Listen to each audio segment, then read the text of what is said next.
Thanks, Becky. Hi, everyone. My name's Kelly Moat, and I'm a subject specialist for accessibility at JISC. I'm aware we've got quite a few new people here today, which is really exciting and wonderful. So welcome to new folks, and also welcome back to our regulars as well. No Laura today, so any Laura fans that were just coming for a good high quality Laura content, she's not here. She's at an event today, so it's just me. However, I've got two excellent guests with me today, both JISC colleagues. I've got Tom Davey, who is a user experience designer, who's going to give us some really interesting perspectives, and also a new colleague, Cal Innes, who is a subject specialist for sustainability. So I thought I would just introduce a bit about why I wanted to do a clinic on this subject, and it sort of informs as well the structure a little bit of today as well. It kind of almost follows a little story. So as I said, and those of you who know me, my background is accessibility and assistive technology. So that's where I come at from things. But I'm always interested in other ways that we can approach accessibility. And I think finding ways where you're also achieving other good things, whether it's digital transformation or boosting student independence or productivity or whatever. I think it's always good to show that there's other added benefits, because I mean, we all know accessibility is worth doing in itself, but sometimes if we need to get buy-in, especially where there's competing priorities, I think where you can draw strength from other objectives, that's really useful. So I was really interested in this, and it started from a conversation with colleagues in user experience at JISC, who were kind of flagging that things they were finding that were good for sustainability were often also good for accessibility as well.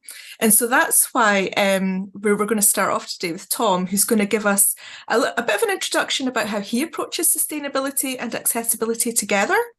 So through the lens of his particular job as a UXer. And then we're going to move on to looking at our new colleague, Cal, who's going to talk more broadly about about sustainability, and also about the kinds of things that he's doing at JISC that can help us all.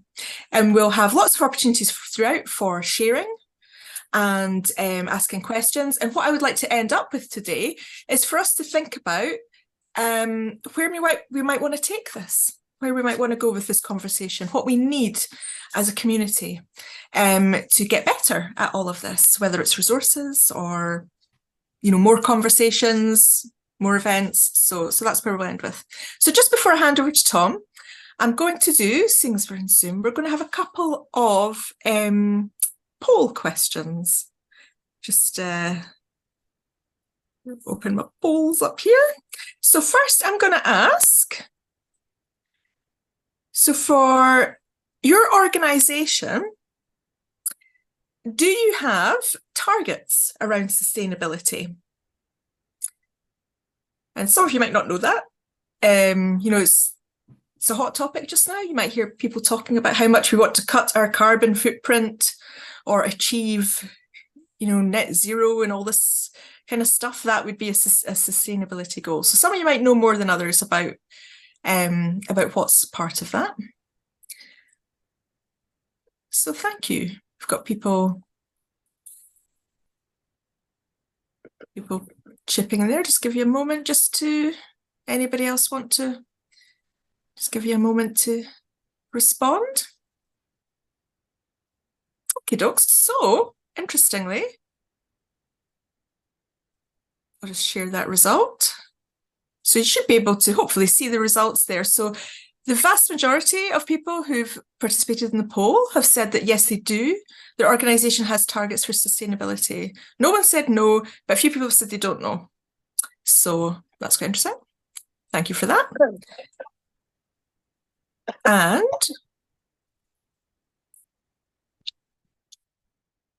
I'll just do my other poll.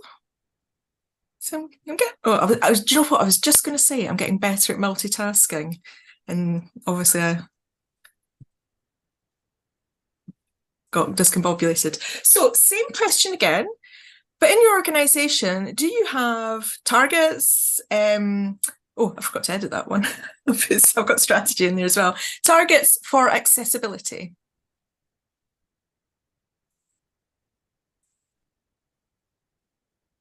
So think about, when we talk about sustainability targets, do you have something that's similar for accessibility?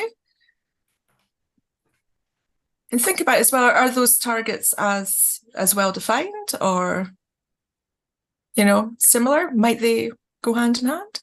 So all right, this is interesting. So I'll share the results again. So you can see here, this is a bit more mixed. We've got a few don't knows, but otherwise we're equally split on yes and no for accessibility goals. So it seems like we're a bit clearer on having sustainability goals than we do accessibility. So that's something we might come back to in our conversations. So thank you for that. Now, just before I hand over to Tom, for anybody that's just joined, just in case you haven't, what we're doing, what we like people to do is if you could just pop in the chat your job title and the organisation you're at. Just it's really interesting for us, and also it's really useful for the other people who are attending as well, to know who else is here. So I'm going to stop blethering and I'm going to hand over, first of all, to my fantastic colleague, Tom. Tom, would you like to go for it? You're going to share I think you've got some slides to show us as well. Yeah, I'll just do the dance. Yeah. Yeah. There we go. We can see your slides. You're seeing my slides. Give you loud and clear. Yeah, just your slides, no notes or other things. Perfect. So thank you. I'll hand over to you. Cheers. Yeah, my name's Tom. I'm the senior designer in the innovation team at JISC, and I'm going to be talking about like accessibility and sustainability. What are they in harmony or is there tension? The kind of things I want to kind of get at in this short presentation. I want to talk about some tips as well, practical tips and sort of mindset tips that might be helpful. Okay, yes, cool, it's working. Yeah, as I said, I work in the innovation bit of JISC. Why have I got any relevance to a session like this? Well, I do design the products and services. So obviously there's an accessibility big component to that. The other element, sustainability, if you've encountered JISC, you'll know that we're a big organization that does a lot of stuff, networks, Eduroam, cybersecurity, negotiations, training, things like community of practice, things like this, loads of stuff. So how do you decide what to innovate on and what direction to go in? And also, arguably, an innovation bit of an organization might want to look slightly broader than what's already happening anyway. So anyway, in order to help make sense of that, we look at the big trends and we find that three of the major things that are going on, one of them is climate change. And this helps us when we've got a new thing to look at. It helps us kind of prioritize and make sense of what's aligned with what we should be doing, what's not. So I thought that was relevant to say it's one of the three big things that help align us in the work that we do in innovation. And there's one example there which talks about the different carbon impacts of different ways in which education could scale. But I'm not here to promote too much. I'm here to talk. So the other little bit of context about me is just to kind of say how I tend to think about these things. I don't tend to think about carbon too much. There are some really good carbon calculation things out there. There's one on the side there. I think there's others. You give it a web page. It looks at how many kilobytes or megabytes there are on that page. It looks up whether it knows that it's on a sustainably powered server or not. And then you can tell it, oh, this gets 10,000 hits a year, a million hits a year. And it says, okay, that's the equivalent of this many kettles or driving this many miles. It's really good. It's really, really good. But what I struggle with, this is just a personal thing. This is just how I think. The more accurate I try to think about carbon, the less accurate I'm able to be. And I find it sort of stifling. I could make the most a web page with the fewest possible kilobytes imaginable, super lean, but loads of the stuff's going to be unknowable and out of my control. I can't control what servers we use or our users use. People are using increasingly efficient mobile devices that are getting more and more efficient, but they're using mobile networks over fixed line, and that they go the other way. They're less power efficient. So it's kind of unknowable, and the more you try and think about it, the more my head gets into a stew. So I just kind of think whatever the energy is being used, we can either sip from it or we can gulp from it. And if everybody went green, or the energy used was completely efficient and green, tomorrow there's going to be less of it to go around if we're still heavy-handed with how we treat it. This is what I want to explore, and I wonder if anybody happens to have any kind of views on this to share at the outset. Sustainability and accessibility, do we feel like it's asking us to do two completely different things, or do they feel harmonious? If anyone wants to add their thoughts in the chat, that'd be fab. But for the purposes of a dramatic arc, I'm going to focus on the tension to begin with, because it's worth acknowledging, I think. So yeah, my job title, user-centered design. We design products, we design the UX of stuff, the user experience of stuff, we design user interfaces. And this is really, really useful as designers and people who are making content to go online, making web pages and services. It's really, really helpful because it allows us to kind of prioritize the individuals and their experience accessing, interpreting, using, getting value from our stuff. And it's particularly useful for accessibility, isn't it? Because it's all about that social model of accessibility that says the barriers aren't with the individual, they're with the context in which they're trying to access things. And so this focus on user experience is really, really handy for that. But I think there is a tension with sustainability because the reason why sustainability and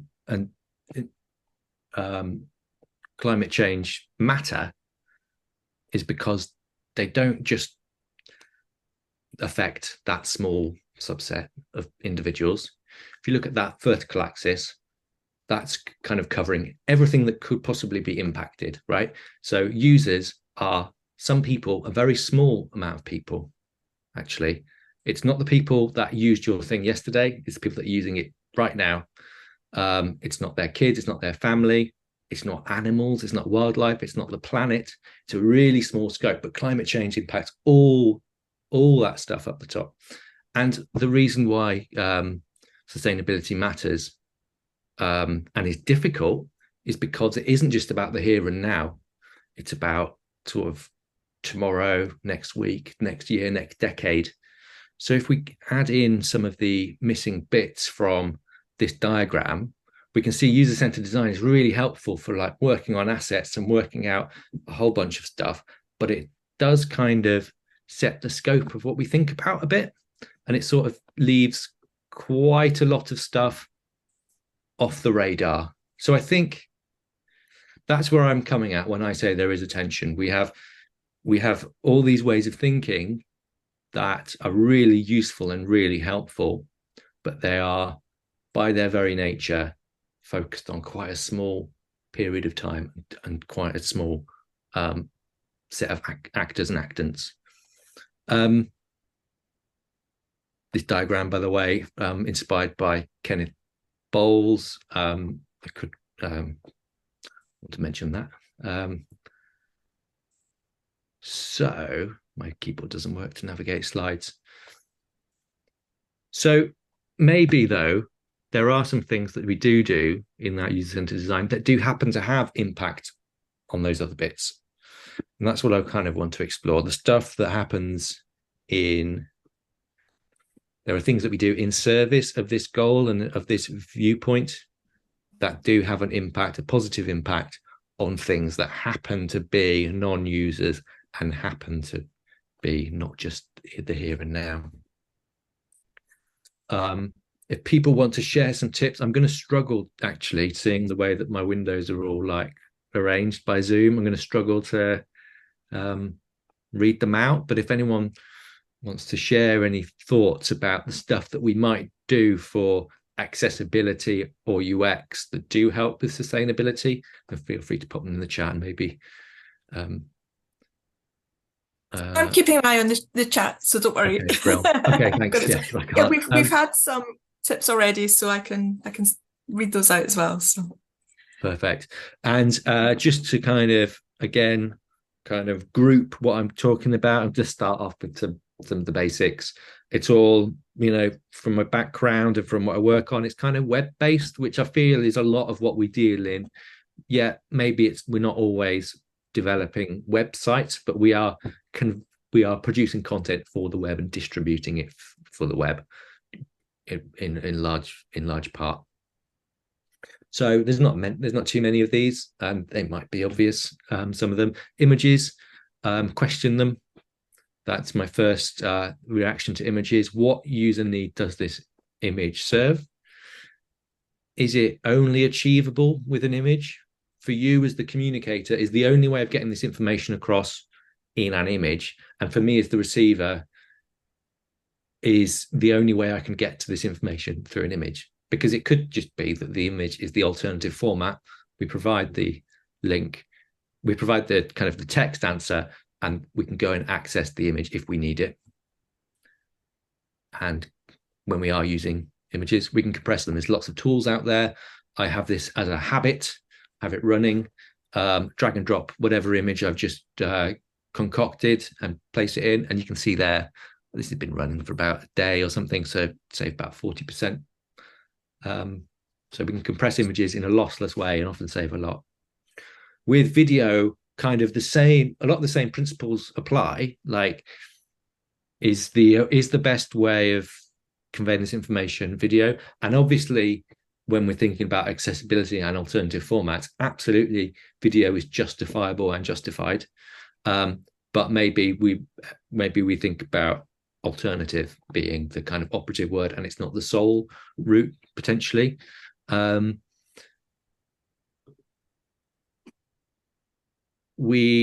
thought I'd look at what the most disliked YouTube video was.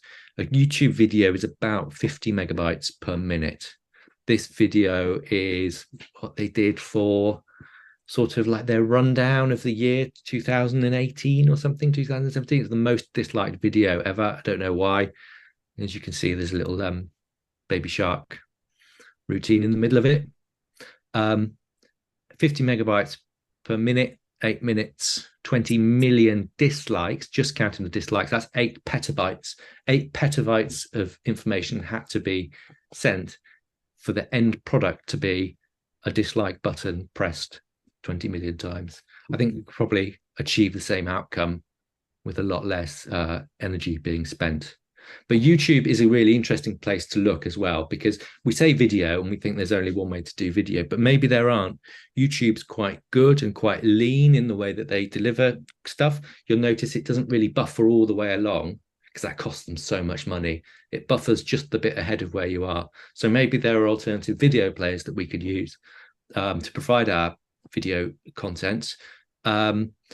We can also use chapters and allow people to find just the bit, and you combine those two capabilities and people can interact with video but not have to kind of clumsily move their way around it, download loads of video just to get the one bit of information that they need. Timestamps is a great way for doing that. Again, we're thinking about alternative ways of receiving information. I know that as in the kind of world of UX, we don't think about printing too much, I don't think. But as a user of information, I know that it really helps me consume it sometimes. On occasion, if I can print something out, I can scribble on it, I can kind of read it I can absorb it slightly better. So it is really useful. People can't, I think maybe we forget that a little bit. So if we know something's going to be printed, we can just get to print preview and see what it looks like. And then at that point, kind of, there's been a bit of maybe amnesia in the web world. People forget that what is printed by people's machines isn't just down to browsers and machines. It's controllable by CSS, the same language and tooling that we're used to using to change how things look. We can use to make it so that I, as a designer working on the web, can use all my white space nice and liberally, which I love to do, to make it easy and accessible to consume there. But I can also have my cake and eat it and have it print without wasting quite so much paper. User journeys is another one, which I think is sort of a bit of a potential problem. How many steps are we bouncing people along to complete a task? And here's another kind of sort of tension around accessibility. There's a really good reason why sometimes we ask people to complete a task over a number of steps. It breaks things down, makes them easy to engage with. It's not always a problem either because of things like caching. But I think in big complex organizations, that can mean bouncing people from one mini site to another site to another site, and then you don't really get the caching benefits, and you are downloading loads of assets just bounced around. So maybe there's something we can do around looking at common searches that people are doing, and then just go that journey and just see how many bounces through different sites there are, and just start to question it. It's a classic one there where there's no real right, perfect answer to it. And finally, on these tips, scripts, there are websites that you can kind of get a diagnostics of your page produced, or you can generally press F12 on your keyboard, and then you get all these kind of hackery things appear at the bottom of the screen, and you can go and look at the network. You can hit refresh and it'll all update and it'll look really cool, and you'll be able to sort by what are the biggest things that are being sent to render that page. And that's really useful to sit back and say, the job of this page is to tell someone this. Why are the 10 why is 90% of what's going into it a really, really high resolution image of something irrelevant? Is the balance feeling right? And it's also a good place to look for those old libraries and analytics things that have been put on and forgotten about. I've noticed that we're seeing like 0.5 meg of TikTok analytics, a meg of Google analytics, 0.5 meg of Facebook analytics. Often these things are easier to add than to remove, so it's worth having a look and just checking if they're still in use, and what do we really need there. So I just finish with these. These are better tips, I think. I've thrown around kilobytes and megabytes there. I find it useful to have an anchor point in my head that War and Peace is 3 megabytes. That helps me think, wow, there is twice as much information as the entirety of War and Peace being sent to me in order to tell me the closing time of the swimming pool. It's kind of helps to anchor things like that. NHS and gov.uk are really good places to go and look and see how they balance these pros and cons. Good page I found for NHS bursary, quite a kind of complex bit of information on a really lean web page, text stuff. On the other hand, chickenpox, one of their most visited pages, obviously really benefits from having images. That's quite an image heavy page. That's still only 1.5 megabytes. That is a fraction of the size of just analytics that we're often sending to people. And a great one that we got from internally when I was asking about this from a colleague called Lee was the sustainability, the effort and the energy that goes into doing something wrong and then fixing it. So think about the energy expenditure of making something inaccessible, finding out it's inaccessible, going back and making it. And I don't just mean the time spent sat coding, I mean the meetings, everything that goes around it. So it's a really good example of where kind of marching towards one goal has really good positive residuals on the other. My last two really are that habits really help. I talked about how I've got this kind of, it's a bit of a problem really. this habit, this compulsion to compress every image that I encounter before I forward it on. It doesn't slow me down too much, but it's quite a healthy habit. And I do get a little metric of how much it's helped. Another one is a +1 -1 approach. You want me to add this to this thing? What can we take away? Is there anything we can take away to balance that? And the other one, the final one, which is probably the most important and probably relates to Kelly's questions at the beginning, is budgets and goals. And the idea that we're in organizations, you're in businesses, they don't expect things just to happen. They don't just leave things to chance and goodwill. If you don't measure it, you're not going to hold yourself to account or be able to report on it or to communicate where things are going well or going badly. And that can be done just by having metrics to say we are things are getting this much better, or in the form of budgets. We're going to redevelop this. I'm going to rewrite this PDF or whatever it might be. Whatever I rewrite, my budget is always to do it 30% with 30% smaller files going forward, something like that.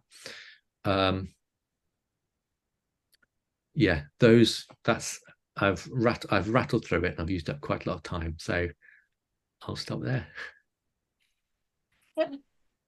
Tom, that's great. I think, you've really sort of taken us through. I think it's really interesting to see things through the lens of someone's job, in their particular role, how they can apply things.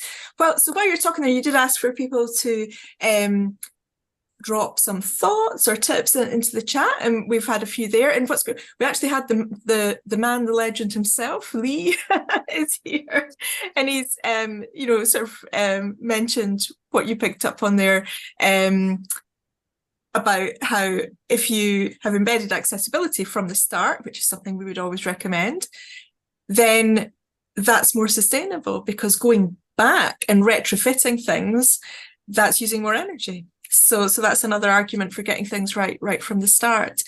I also liked Lizzie made a point as well, saying that having less distractions.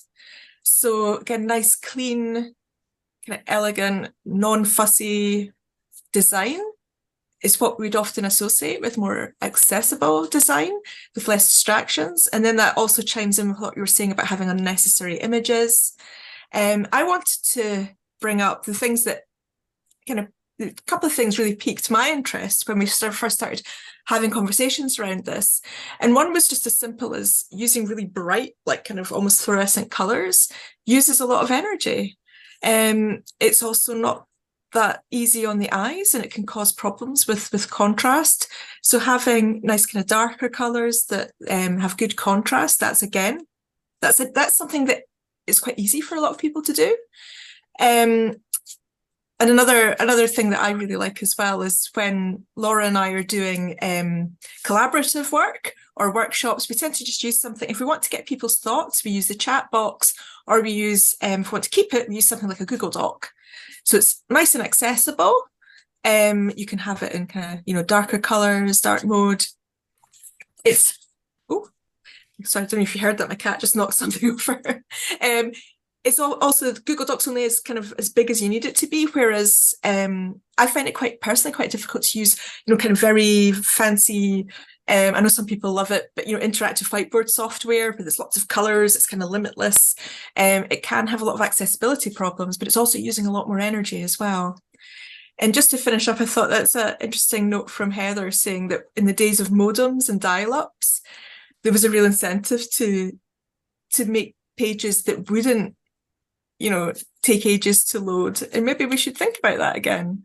That's a really good point. And we're straying into this another world here, which is web performance stuff, where there are some kind of thresholds at which there are really good benefits. I can't remember off the top of my head, but it's in the low kilobytes. I think it's a dozen or 20 kilobytes or something. And that if you are able to provide all that's needed to render the top of the page within that, you get really good benefits.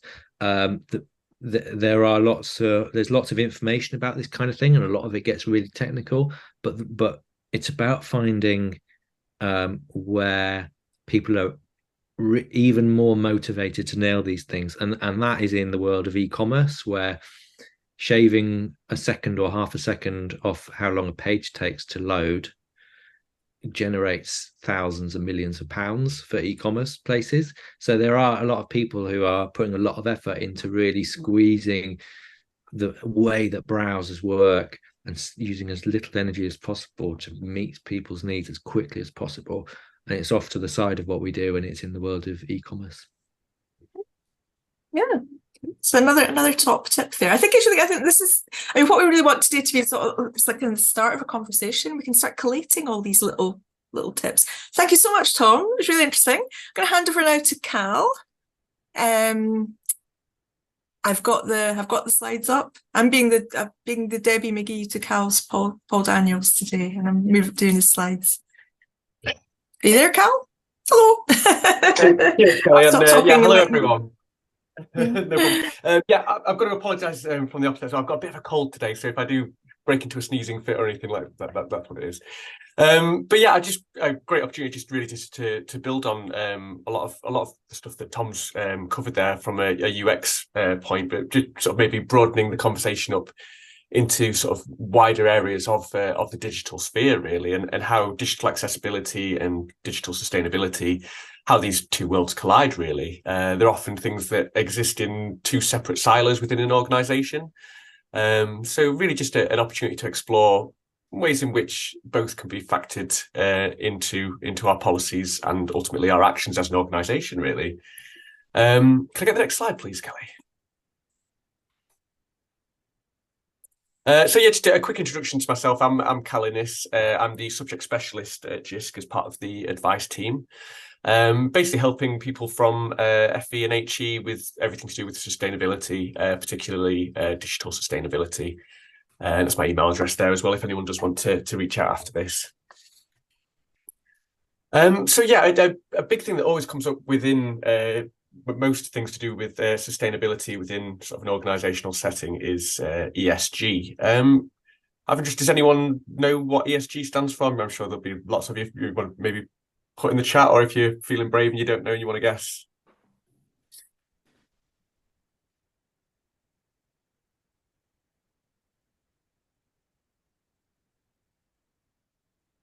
Anyone for anyone? I'll put you out your misery. It's environmental social governance. So if you could get the next slide, please, Kelly. So might not be as familiar with this as I thought, but it's basically it's a set of standards, really, that for measuring an organization's impact on society, the environment, and also how transparent and accountable it is. So breaking these down into their three elements is so for environment, we might be talking about things like energy usage and efficiency, producing and procuring and disposing of equipment responsibly, and reducing e-waste.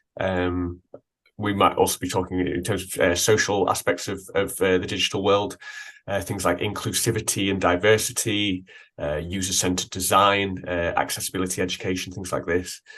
And then finally, for governance, we might talk about things like legal and ethical compliance, reporting transparency, as well as accessibility and sustainability policies and procedures. So with that in mind, let's look at some of the crossovers between sustainability and accessibility within each of these standards. So in terms of the environment, we have, as Tom's sort of, outlined really well there, is things like web design. So I'll not labor too much on this as we've already covered it, but using simple colors and fonts with minimal animations and visual effects, not only is that going to have less of an environmental impact, but it's also going to be far more accessible in most cases. A couple of examples of websites which I think do this very well is the BBC, which I'm sure everyone's familiar with the various BBC websites, but they use, for the most part, simple plain text pages with accessibility features as well, such as easy keyboard navigation. Eventbrite, which might not be as as sort of famous, I guess, is also a great example. While they do have slightly more digital content and media, they also give the option of skipping straight to the content of each page. Its layouts are also quite clean, and it's easy to understand for sighted users as well as those with low vision. As well, so thinking about environment from another side of things is procurement. So the devices and the software that an organization, or even that you choose to use in your own private life, these are things that you can really make a difference on in terms of how accessible and how sustainable they are. So yeah, essentially it's prioritizing which hardware and software you use based on its accessibility features, especially if you're an organization rolling this out as a service, and certainly the environmental impact that would have, whether that be as an organization or an individual. I've given two examples here. So one is the Lenovo ThinkPad series. So this series of laptops, they generally have an Energy Star certification, which signifies very high energy efficiency, therefore less energy usage, therefore less carbon emissions, which is obviously very good in terms of sustainability. And these laptops also have built-in accessibility features as well, such as screen reading and voice recognition. So we can see how these two worlds very much interact. And certainly, if anyone did work in procurement or an organization that sources these types of things, that's definitely sort of ticks both of those boxes, really. As well as this, the Bose Quiet Comfort headphones was another example I found with as well as offering good quality of sound. They're actually produced using recycled materials in their construction. And they're also accessible to people with hearing impairments because they use Bluetooth connections that are also connected to hearing aids and have customizable sound settings. So we can see again how these two items have both in terms of sustainability and accessibility. Get the next slide, please, Kelly. Within the social side of the ESG as well, so promoting social inclusivity by engaging with communities about their needs, any potential barriers, whilst also educating communities about best sustainability and accessibility practices to make the digital world fairer and more environmentally friendly. This is definitely ways in which both takes into account both sustainability and accessibility. And then finally, we have the governance side of things. Just get that next slide, please, Kelly. So in terms of governance, we're looking at things like implementing accessibility and sustainability policies and compliance.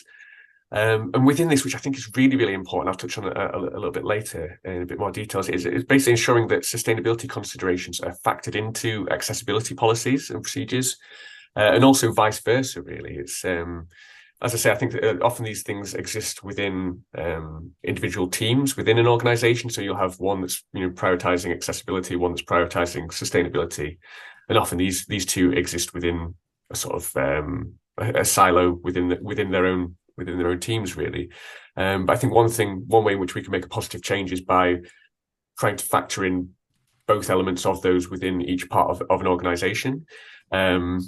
An example of this could be one thing that a lot of sustainability policies feature is 100% paperless office, which obviously would be a very sustainable thing to do. Less trees being cut down, the power that's used to print a document, etc. But would that be considered to be completely accessible? There might be some people who prefer to access things by actually having a physical copy in front of them. So this is, a way that we can see those two things perhaps less at harmony and more sort of contrast to each other, to use Tom's terminology. Again, things like being visible on webcams in Teams meetings can be far more accessible for those who perhaps need to lip read, for example. But obviously, there's an environmental impact on that as well. I think it's up to 96% more emissions are used through a video conferencing call compared to if it was just audio. So we see that there's this assessment that kind of needs to be done within both elements, really. And I think for me personally, I think it's being able to see what's going to benefit people and what's going to cause issues. So I think, for example, the video conferencing, for example, I think if people are talking and things like this and actually having an active role, having the videos on is great. But perhaps, if that's written into a policy that everyone needs to have their cameras on at all times, it's perhaps not necessary, and it's not providing any extra accessibility, but could be would be causing an environmental impact, basically. So it's being able to weigh these things up. In addition to this as well, ensuring transparency and compliance through sustainability and accessibility audits and KPIs as well, for tracking both progress for stakeholders and management teams alike in terms of sustainability and accessibility.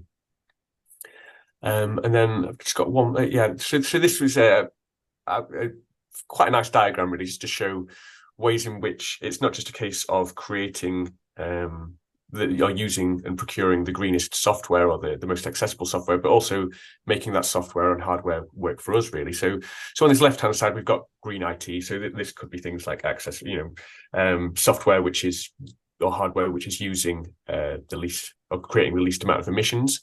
But below that, we have also the opportunity to use this technology to make the world a little bit greener. So things like carbon accounting software, everything from that to I'm not sure if anyone's seen the AI agriculture drones type thing, that's literally going around zapping weeds in farms and things like this. We can see ways in which technology is making the world more sustainable. And likewise, on the right hand side, we have hardware and software which we can create to be more ethical, more accessible, and more inclusive. But as well as that, we can use these technologies to make the world to sort of spread the word, really, and create communities where people can share their experiences, and we can promote a more accessible world, really. So it's just sort of looking at those the ways in which technology sort of interacts, really. It's not just a one-sided thing. It's something that's also a great tool for making the world more accessible and making the world more sustainable, really. And just to finish, just on the last slide now, this is really just a shameless plug, really, for anyone that might be interested. We're currently running at JISC, and it's something I'm personally facilitating, the Vision for Sustainable Change workshops. So these are aimed at helping leaders and management teams within HE and FE develop a sense of sort of team working and cohesive thinking when developing sustainability policies and action plans. It's a great way, really, just to bring different teams within an organization, especially sort of leadership and management teams, in together and really just explore what should go into a good sustainability policy, and exactly how to action that, really. They're quite fun and interactive, and we've had very good feedback so far. It's just a great way for people to interact, really. And I think being able to see that from an accessibility side as well, and factor these in, would be really useful in being able to sort of put those pieces together, really. So not just in an environmental sustainable way, but a socially sustainable way. But yeah, that's pretty much it. I'll just pop a link to that in the chat as well. But yeah, thank you very much for listening, and be happy to answer any questions that anyone might have. Thanks so much, Cal. That was really interesting. Thank you. So that's excellent. So you've got a lovely web page there for your Vision for Sustainable Change. So that's all delivered online, the workshop. They can both, basically. Yeah, it's depending on preference. We can be on campus or via Teams. Yeah, so the option for both. Exciting stuff. So we do have, because we've got a little bit of time, we've had some questions in the chat as well. So we'll jump onto those first. So Heather asked a question about how, I think going back to when you had your slide about kind of procurement and making decisions about hardware as well. She was asking how well do refurbished laptops fit into kind of sustainable model. And I suppose in my mind is also going there thinking about cyber essentials and the need to sort of, I suppose this is a separate question in itself, that need to kind of refresh hardware, if that's causing attention. So I think in a lot of ways, I think for me, it's Mhm. being able to reuse rather than recycle is definitely one of the biggest things that anyone can do in terms of improving their environmental impact. Whether that be procuring equipment that's either sort of secondhand or being refurbished, or when an organisation's getting hold of new material or new machines, you'd be surprised how many people would find a use for that where perhaps it might have been deemed obsolete by your own organisation. There's a great organisation called Stone Group who specialise in exactly this. So they'll take everything from VR headsets to laptops to mobile phones, reuse wherever possible, and refurbish. Where those things can't be reused or refurbished, they tend to extract the actual individual components, whether that be the metals or the various parts of tech within that, and then repurpose it or rebuild it into something else that can be used, basically. So I definitely recommend looking into groups like that. That particular one is Stone Group. I believe there are several others doing sort of similar initiatives. Okay, great. Thank you. That's great. I've got another question here. Don't know if this exists. If it doesn't, maybe it's something for us to think about it. John is asking if there's a simple source of information that learners could access which would measure what their impact is on the environment as they carry out their studying and learning. Don't know if that's a thing. Good idea, John. Interestingly, we actually we've been running it's very funny you should say that we've been running a project at the moment with University College of Environmental Management, Estates Management. Sorry, that's quite a mouthful. But UCEM, because they are one of the few colleges who run exclusively online. All of their learning is carried out digitally. So one of the ways in which we were working with them was to measure exactly this, the student journey, everything from enrollment to actually accessing their lectures, to perhaps processing a YouTube video, and essentially measuring the impact of each one of these and creating what would be a carbon footprint for each student journey, essentially. So this is definitely something that we personally I've started to look at JISC, just in the case of this one digital college. But to our minds, this isn't something else that is actually readily accessible, really, or readily available. So to answer that question, no, not at the moment, but perhaps watch this space is my answer to that. Okay, thank you. Great. Yeah, that's a really interesting question. It's something that might be worth developing. Get a patent on that now, John. That's really good. I'm just having a quick look through the chat there. Yeah, I mean, because we've still got a few minutes. Please do keep any kind of questions or suggestions going. One thing folks might recall, when I started out at the start of today, I was hoping that people would have a think about, well, okay, hopefully we've all kind of learned something here. I think, we've kind of, with this cogs are starting to turn about where these two things might fit together.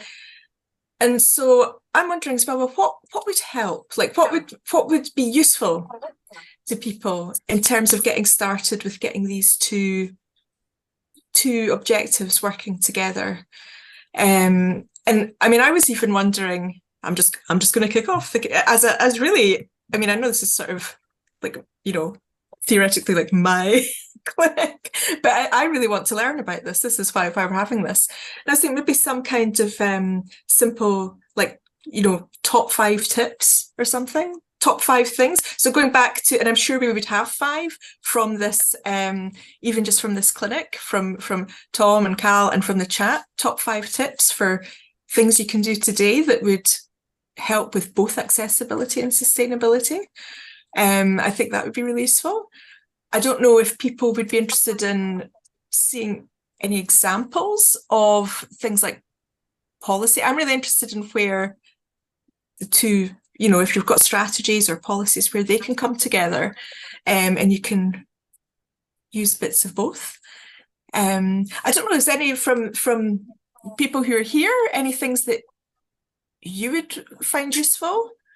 that you might be interested in co-creating maybe, or putting out to the community, please do use the chat. Or if you would like to speak, we're more than happy to hear people's voices as well.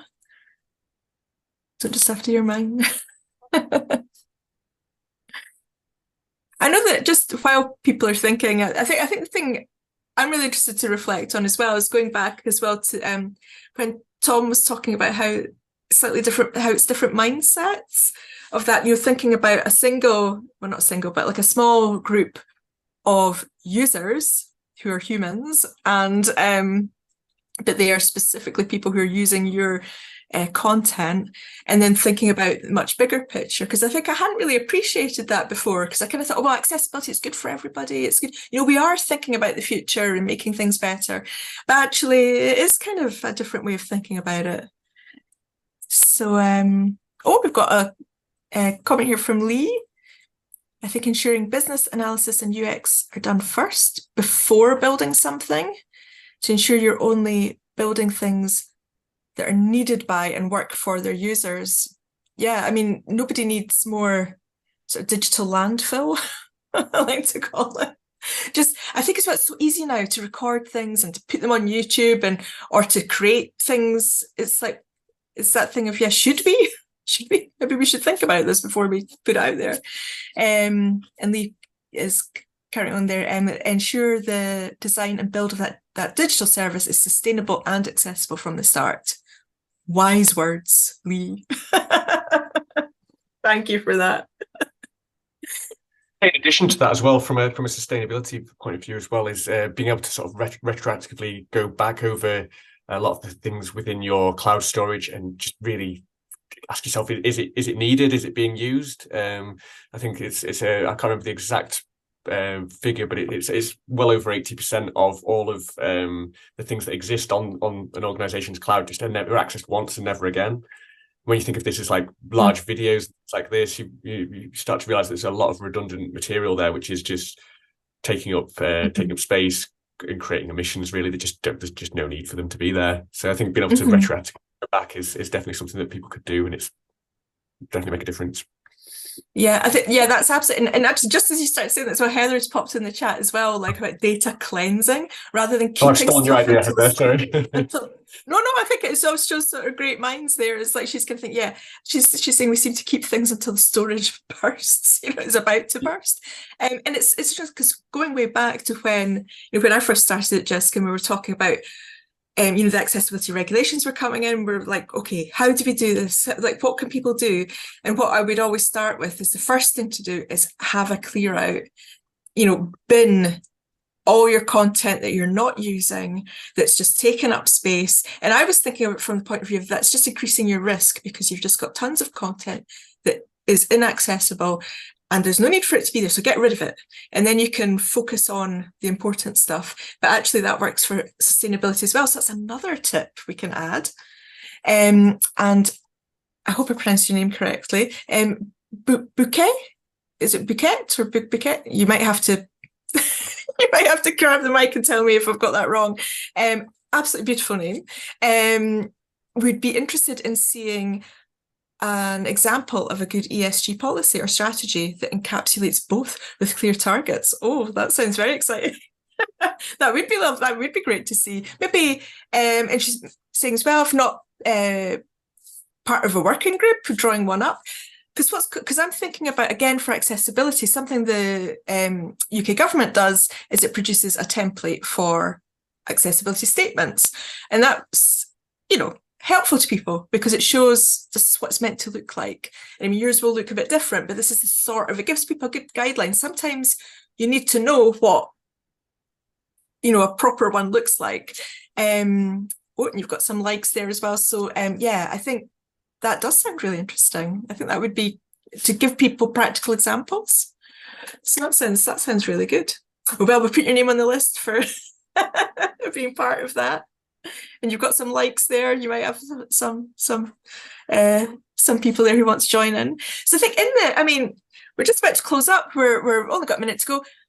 I would say we keep having these conversations both like within the accessibility community, but also You've got Cal as a contact now as well. So if you want to get more into the sustainability side of things, Cal and I are in the same team as well. So if there's anything you want me to pass on, or if you'd like to do collaborative things, that's something we can absolutely do.